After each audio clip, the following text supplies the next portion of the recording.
menerimanya, dan mereka percaya dengan pasti bahwa Engkaulah yang telah mengutus aku.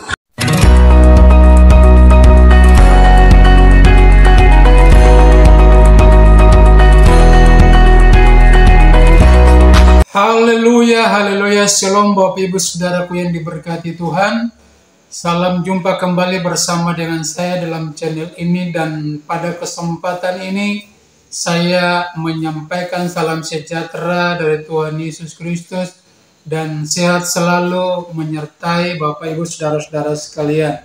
Kali ini saya akan menyampaikan firman Tuhan yang berkaitan dengan beberapa pernyataan dari polemikus Muslim yang mengatakan bahwa Yesus itu bukan Tuhan, Yesus itu hanya sebagai utusan dari Allah Bapa di surga. Untuk itu saya mengajak Bapak Ibu Saudara-saudara sekalian untuk kita langsung saja menyimak video atau pernyataan-pernyataan tersebut. Menerimanya, dan mereka percaya dengan pasti bahwa Engkaulah yang telah mengutus aku. Berarti murid-murid Yesus yang asli menerima segala firman dari Yesus yang menjadi jatahnya dia untuk ia sampaikan kepada muridnya Bani Israel. Mereka semua percaya bahwa Yesus ini betul-betul adalah utusan Elohim. Sebelum saya menguraikan panjang lebar tentang pernyataan atau narasi-narasi dari polemikus Muslim ini, maka saya mengajak Bapak Ibu Saudara sekalian untuk kita membaca firman Tuhan yang terdapat dalam kitab Matius pasal yang ke-15 ayat yang ke-24. Demikian bunyi firman Tuhan. Jawab Yesus, "Aku diutus hanya kepada domba-domba yang hilang dari umat Israel." Satu kali lagi, jawab Yesus, "Aku diutus hanya kepada domba-domba yang hilang dari umat Israel." Ayat yang kita baru mendengar bahkan membacakan ini menjadi senjata bagi orang-orang Muslim atau polemikus Muslim ini untuk menyerang kekristenan, bahkan untuk mendiskreditkan bahwa Yesus itu bukan Tuhan, Yesus bukan Allah, tapi Yesus itu hanya sebagai utusan Allah. Kalau kita perhatikan Bapak Ibu Saudara-saudara, polemikus ini mereka sangat semangat untuk mencari-cari kelemahan daripada Injil, bahkan mencari-cari kelemahan daripada Yesus Kristus, dan mereka sangat bersemangat untuk mengambil kebenaran dari firman Tuhan untuk membenarkan alibi mereka bahwa yang mengatakan bahwa Yesus itu bukan Allah, Yesus itu bukan Tuhan, tapi Yesus itu hanya sebagai utusan Allah.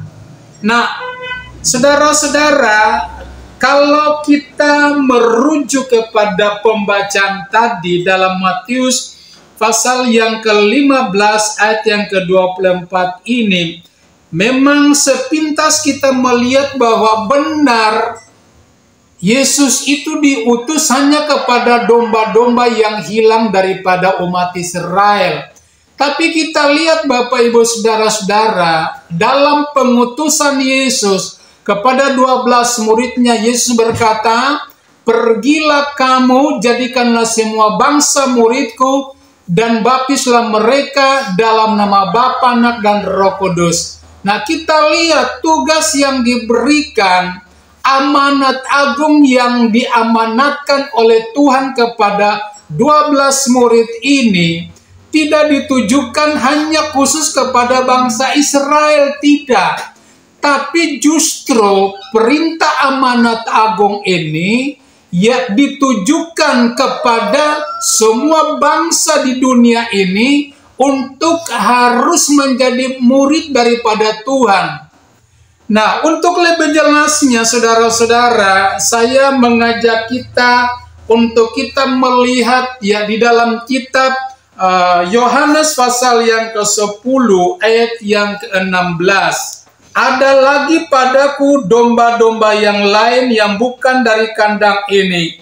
Domba-domba itu harus kutuntun juga, dan mereka akan mendengarkan suaraku, dan mereka akan menjadi satu kawanan dengan satu gembala. Saudara, kalau kita perhatikan ayat ini, maka kita menemukan dua kelompok. Kelompok yang pertama adalah domba-domba yang ada di dalam kandang. Dan kemudian yang kedua adalah domba-domba di luar kandang. Nah, kalau domba-domba di dalam kandang ini tidak lain berbicara tentang bangsa Israel atau punya hubungan dengan bangsa Israel. Sementara yang kedua, domba-domba di luar kandang ini harus dituntun oleh Yesus juga sebagai gembala. Karena domba-domba ini mendengarkan suara gembala. Nah, domba-domba di luar kandang ini tidak lain berbicara tentang bangsa-bangsa di luar Israel atau yang dikatakan bangsa-bangsa kafir. Karena Allah hanya mengenal satu bangsa, yaitu bangsa pilihan Allah, bangsa Israel. Di luar daripada bangsa Israel tidak disebut sebagai bangsa pilihan, tapi disebut sebagai bangsa-bangsa kafir. Secara jujur saya harus mengatakan bahwa polemikus-polemikus Muslim ini, diantaranya Ustadz Suma, Donditan, Yonatan Nandar, Kainama, bahkan beberapa ustadz yang lain, saudara-saudara, kalau saya memperhatikan dan melihat mereka ini tidak memahami. Mereka ini tidak mengerti dalam dua aspek. Aspek pertama kita lihat, saudara-saudara, kenapa sampai mereka tidak mengerti tentang arah tafsir daripada Injil. Kenapa sampai mereka tidak memahami dan tidak mengerti serta mengakui bahwa Yesus itu adalah Tuhan. Kenapa? Karena mereka membaca firman Tuhan, mereka membaca Injil itu mereka hanya melihat dalam sudut pandang Yesus sebagai manusia, atau mereka hanya melihat firman, membaca firman itu secara letterlet. Itu sebabnya mereka tidak memahami ini. Sampai kapanpun rahasia Tuhan ini, rahasia Injil tertutup bagi mereka. Karena mereka hanya menggunakan logika mereka yang belum disucikan oleh Tuhan. Logika mereka yang belum dikuduskan oleh Tuhan. Itu sebabnya sampai kapanpun mereka tidak akan mengerti. Karena Yesus kadangkala berbicara dalam sudut pandang sebagai manusia. Nah, kalau dia bicara dalam sudut pandang manusia, itu mudah bagi kita untuk mengerti. Tapi apabila kalau Yesus berbicara dalam kapasitasnya sebagai Tuhan, maka ada rahasia-rahasia Tuhan, rahasia-rahasia ilahi yang tersembunyi. Nah, ini yang membuat kita seringkali tidak mengerti. Termasuk di dalamnya adalah para polemikus ini, mereka tidak mengerti, dan saya mau katakan bahwa sama sekali mereka tidak akan mengerti. Kemudian bagian yang kedua, saudara, masih ada selubung yang menutupi mata hati mereka, sehingga mereka tidak melihat betapa mulianya, betapa hebatnya, betapa ajaib dan dahsyatnya rahasia kealahan atau ketuhanan daripada Yesus ini. Nah, ini selubung ini masih menutupi mata mereka, masih menutupi hati mereka, sehingga mereka sulit untuk mengakui bahwa Yesus itu adalah Tuhan, dan mereka cuma bisa mengakui bahwa Yesus itu adalah utusan Allah. Saudara-saudara, kalau kita merujuk kepada Yohanes pasal yang ke-10 ayat 16 tadi, ini merupakan sebuah rahasia. Memang benar Yesus itu diutus hanya kepada domba-domba yang hilang daripada umat Israel, tapi kenapa sampai Yesus itu mengalihkan perhatiannya mengalihkan pelayanannya kepada domba-domba yang lain yang tidak termasuk dalam kandang itu, alias domba-domba yang berasal daripada bangsa-bangsa lain. Ada sebabnya atau ada alasannya yang kuat. Saudara, untuk kita mengetahui rahasianya, Alkitab mengkonfirmasi dengan jelas, ya. Alkitab memvalidasinya dengan tepat. Kita lihat di dalam kitab 1 Korintus pasal yang ke-10 ayat yang ke-5. Rasul Paulus adalah rasul istimewa, rasul yang ke-13 yang rohnya diangkat naik ke Firdaus atau surga untuk melihat betapa dalamnya rahasia Tuhan ini. Dan saudara-saudara, kita perhatikan dalam ayat yang ke-5. Tetapi sungguh pun demikian, Allah tidak berkenan kepada bagian yang terbesar dari mereka, karena mereka ditewaskan di padang gurun. Saudara-saudara, bagian besar dari mereka ini tidak lain berbicara tentang bangsa Israel. Karena kalau kita lihat judul dari pembacaan ini mengatakan bahwa Israel sebagai suatu peringatan. Ya, jadi kita perhatikan di sini kenapa Tuhan tidak berkenan kepada bangsa ini. Bangsa ini sebagian kecil sudah percaya dan menerima Yesus sebagai Tuhan dan Juru Selamat secara pribadi. Tapi sebagian besar dari mereka sampai dengan saat ini, mereka belum mempercayai Yesus. Mereka juga belum menerima Yesus sebagai Tuhan dan Juru Selamat secara pribadi. Mereka tidak yakin bahwa Yesus itu adalah pribadi atau oknum Allah itu sendiri. Jadi kita perhatikan saudara-saudara, alasan kenapa sampai Tuhan tidak berkenan kepada bangsa ini. Sementara di pihak lain, bangsa ini adalah merupakan bangsa pilihannya. Bangsa ini merupakan umat kesayangan Tuhan. Bangsa ini merupakan harta yang terpendam. Mereka bagaikan harta yang berharga. Mereka bagaikan harta kesayangan Tuhan. Tapi kenapa Alkitab mengatakan di sini bahwa Tuhan tidak berkenan atas kehidupan mereka?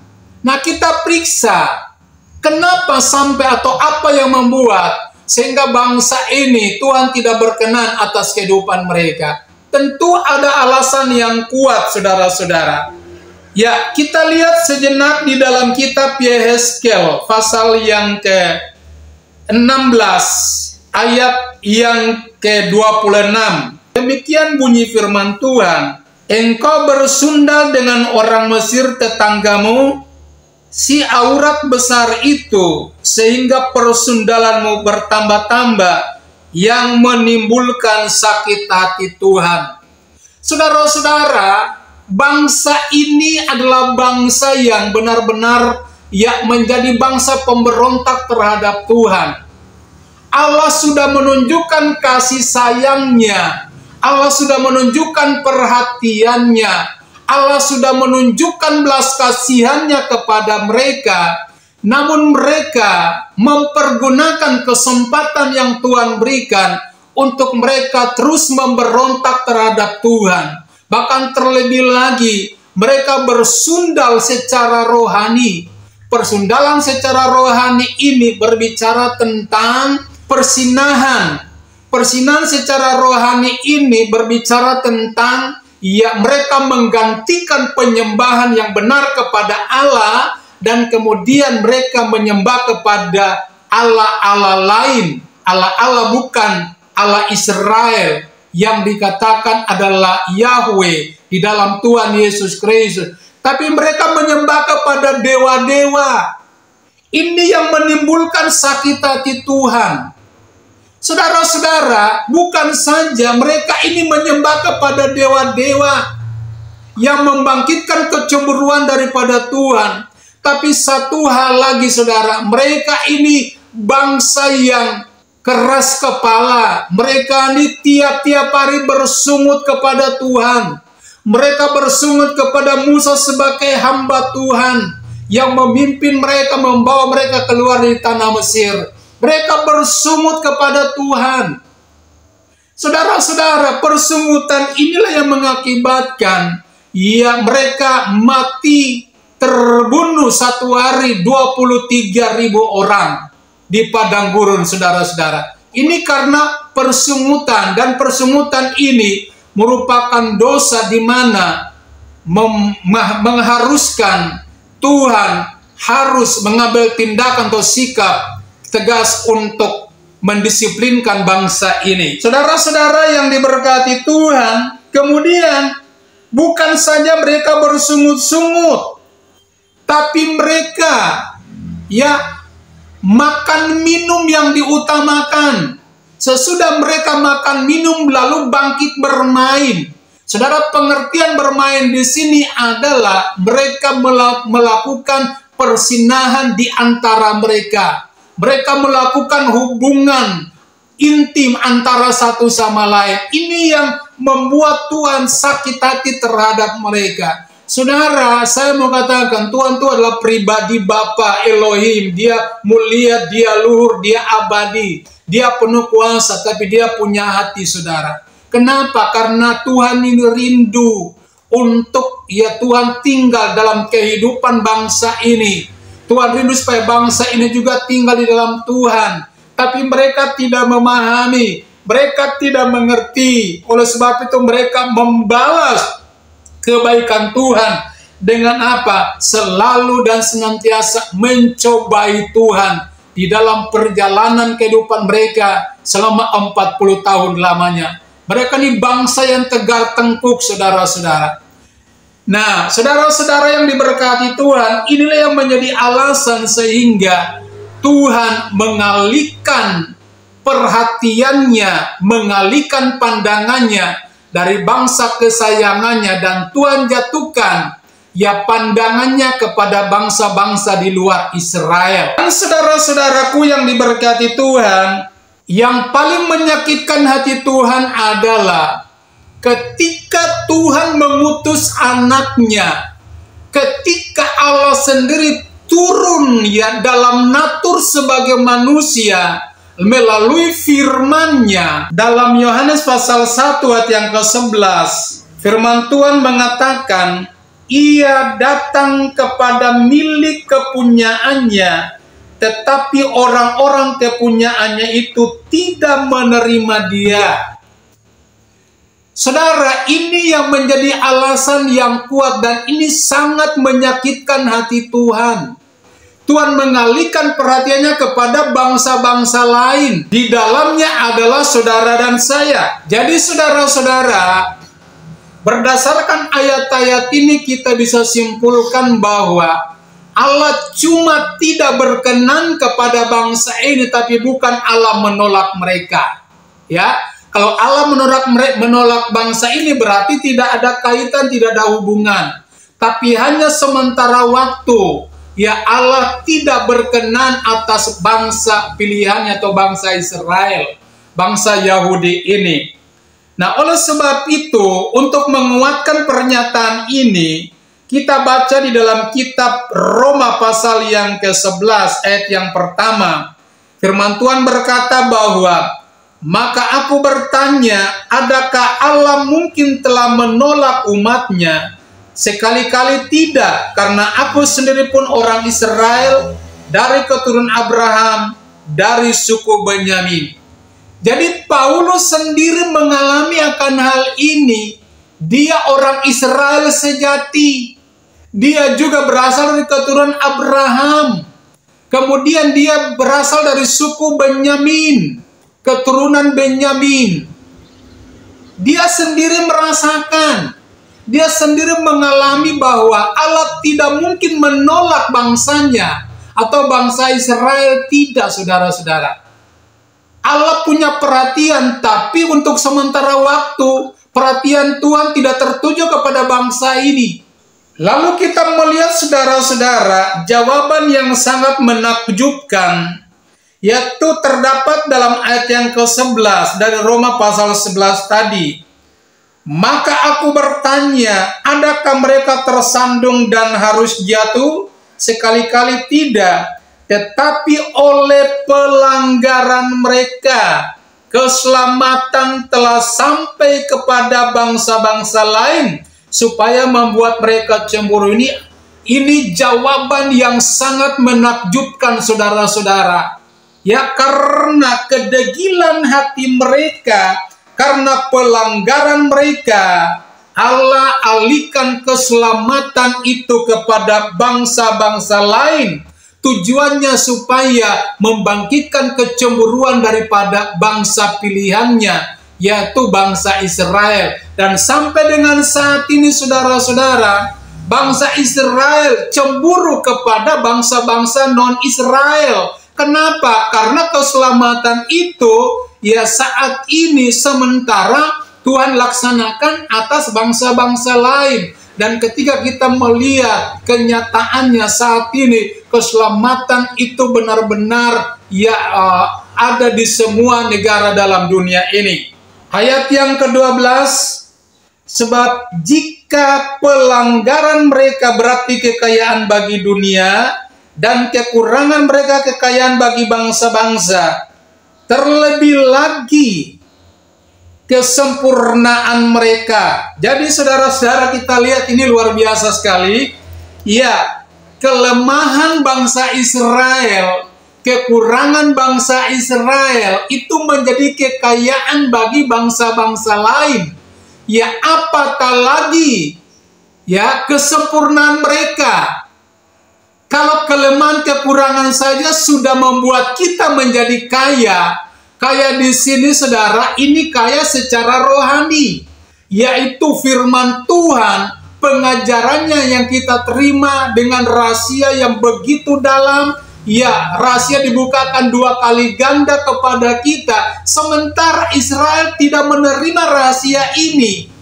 Dan kemudian berikutnya dia berkata, apatah lagi kesempurnaan mereka. Saudara, coba kita perhatikan ayat ini baik-baik. Kalau kelemahan kekurangan mereka saja kita sudah terima kekayaan rohani, apalagi kesempurnaan mereka. Kalau kesempurnaan bangsa ini, maka keselamatan kekal, hidup kekal, surga itu menjadi bagian dalam kehidupan kita. Dan selanjutnya kita baca dalam ayat yang ke-25, penyelamatan Israel. Sebab saudara-saudara, supaya kamu jangan menganggap dirimu pandai, aku mau agar kamu mengetahui rahasia ini. Ini sebuah rahasia yang besar ya. Sebagian dari Israel telah menjadi tegar sampai jumlah yang penuh dari bangsa-bangsa lain telah masuk. Dengan jalan demikian, seluruh Israel akan diselamatkan. Ya, sebab ada tertulis, dari Sion akan datang penebus, yang akan menyingkirkan segala kefasikan daripada Yakub atau daripada Israel. Jadi saudara-saudara, rahasianya bahwa ya sebagian daripada Israel mereka masih tegar tengkuk sampai dengan saat sekarang ini. Dan ketika keselamatan yang Tuhan sudah berikan kepada bangsa-bangsa kafir, kalau jumlahnya sudah genap sesuai dengan jumlah dan perhitungan daripada Tuhan, maka Tuhan kembali alihkan perhatiannya, Tuhan kembali menunjukkan keselamatannya kepada bangsa pilihannya. Ya, oleh sebab itu, ya sesuai dengan firman-Nya, dari Sion akan datang penebus, yang akan menyingkirkan segala kefasikan daripada Yakub atau Israel. Jadi seluruh kekerasan hati, pemberontakan, ya seluruh kefasikan bangsa Israel akan disingkirkan oleh seorang penebus. Nah, seorang penebus itu tidak lain berbicara tentang pribadi Tuhan Yesus Kristus. Saudara-saudara, Tuhan tidak kekurangan cara untuk menyelamatkan manusia.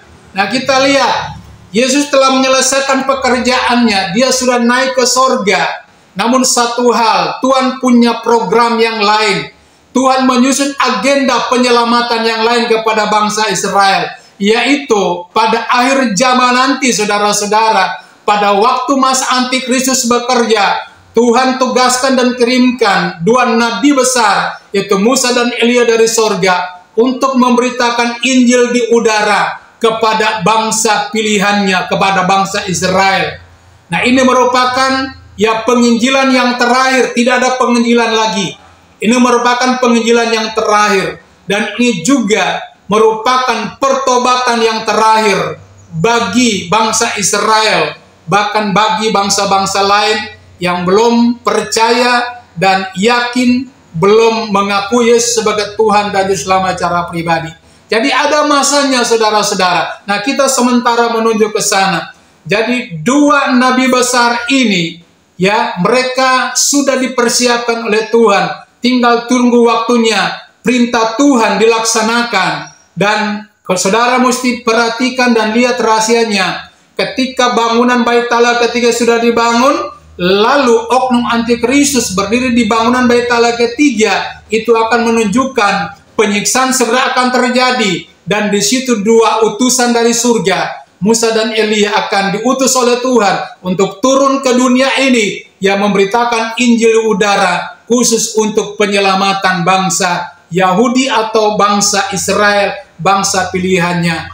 Nah, nanti pada akhirnya, saudara-saudara, kedua bangsa ini akan dipersatukan, yaitu bangsa Israel, kemudian bangsa-bangsa kafir akan dipersatukan menjadi satu bangsa. Jadi tidak nampak lagi Yahudi, tidak nampak lagi orang kafir, tapi kedua bangsa ini sama-sama tidak nampak keyahudian dan kekafiran, sama-sama akan menyandang atau akan memiliki, menerima tabiat Kristus dalam kehidupannya. Jadi hanya memiliki satu tabiat saja, supaya kita bisa klop atau menyatu dengan pribadi Tuhan di sorga. Kalau selama masih ada pengelompokan, ini negara Yahudi, ini negara bukan Yahudi, maka tidak akan terjadi penyatuan antara kedua bangsa yang besar ini.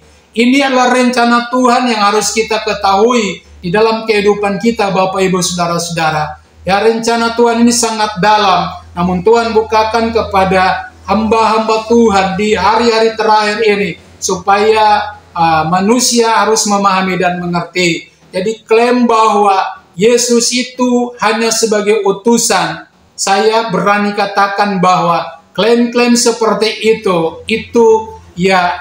dipatahkan, atau narasi-narasi seperti itu tidak valid atau tidak sesuai dengan fakta firman Tuhan. Puji nama Tuhan. Biarlah firman pengajaran yang saya sampaikan saat ini boleh membuka pikiran kita menjadi berkat dan kekuatan, dan bisa menjadi pegangan dalam kehidupan kita untuk kita bisa memberikan respon jawaban kepada orang-orang yang tidak mengerti dan orang-orang yang menyudutkan orang Kristen untuk ajaran-ajaran Yesus. Puji nama Tuhan. Amin buat firman Tuhan. Dan pada akhirnya saya sampaikan kepada ibu saudara-saudara sekalian, mari topang channel ini melalui like, subscribe, komen, serta bagikan video ini, supaya video ini boleh mencerahkan banyak orang dan membuat nama Tuhan dimuliakan setinggi-tingginya. Haleluya, haleluya, amin.